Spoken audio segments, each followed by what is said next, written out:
In math right now, we're covering one of the 5 strands, which is number sense and enumeration. Earlier this year, we did some of the expectations, more specifically some quantity relationships, some counting. Right now, we're working on the operational sense expectations, which is the addition and subtraction type of questions.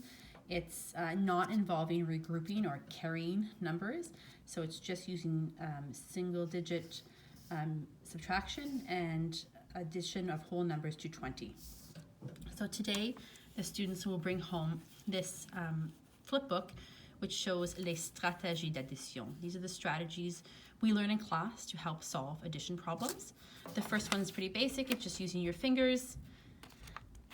The next one would be using cubes. So in this case, it's a drawing of cubes, and they can color 3 of one color and 7 of another color to see that 3 plus 7 gives them 10. In class, they would actually use physical cubes. At home, you could use anything. If you had some toy blocks or paper clips, anything to just have a physical representation of the numbers so they can count. Another really common strategy we use is the number line. So they need to know that they start at 0. There's their first 4. For the next number, they need to start from where they left off in the first number and add another 6. And where they end up, 10 is their answer. So in this case, the number line is only going to 10 because it suits the purposes of this question. In class, because we do addition to 20, we have a longer number line that goes to 20. And in class, I would actually give them like physical markers. We have these little characters, and our character would start at 0, and he'd hop 1, 2, 3, 4. So it's 4 plus 6. So then his friend would hop 1, 2, 3, 4, 5, 6. And where he ends up is our answer of 10.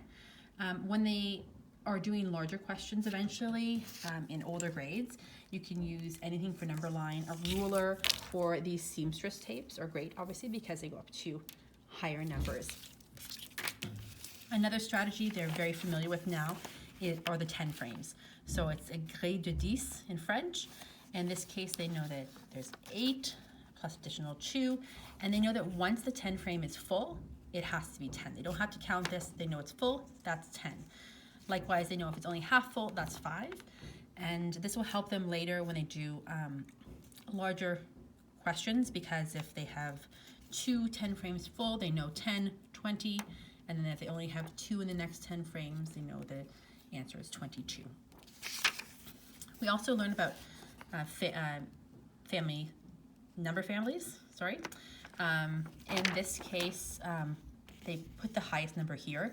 I usually, when I show them a number family, try to put the highest number on top, so they recognize the 2 lower numbers add up to the highest number minus one of the lower numbers equals the other lower number. In this case, they just kind of put it a little differently.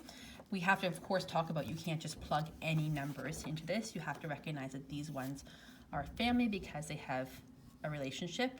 5 plus 2 is 7, 2 plus 5 is 7, 7 minus 2 is 5, 7 minus 5 is 2. And then we learn about doubles, and then also doubles plus 1. So if students kind of just know 1 plus 1 is 2, 2 plus 2 is 4, 3 plus 3 is 6, then that will help them when they go to do similar math equations. So if they know that 7 plus 7 is 14, 7 plus 8, well, 8 is just 1 more than 7, so the answer for 15 is just 1 more than the answer of 7 plus 7, they're doubles. Sometimes we try to relate it to things we know, like 5 plus 5, one hand plus another hand. I know I have 10 fingers. 2 plus 2, front feet, back feet of a cat, 4 feet on the cat. 8 plus 8, 2 spiders. Each have 8 legs, 16 legs in total, just little things to help them remember. We will do as well word problems. So I try to give them some visual representation of what they need to show to answer a question. So in this case, it's Matthew scored 7 goals, Lily scored 9 goals. How many goals did they score altogether? So you'll notice here the word en tout. It's important that students begin to recognize those clue words to tell them what kind of problem they're solving. So when they see that en tout, they know that's an addition problem. If they see the word somme, that's also an addition problem, au total, ensemble, ou ajoute. So whenever they see those clue words, they know they're doing addition. In this case, I'm asking them to draw a picture. We talk about how a picture is not elaborate. It could be just circles, squares, something quick to help them represent the 6 and the 9. Here are those 10 frames we use to complete the question. This is where they're actually going to write their number sentence. So they'd write 6 plus 9 is 15. And I try to teach them to always make sure they know how to write a full sentence to fully answer the question. This is where they're actually answering the question. These are just the strategies to help them find their answer. So how many goals did they score altogether? They scored 15 goals altogether. And then here's a number line they can also use to help them find their 6 plus 9 would get them to 15.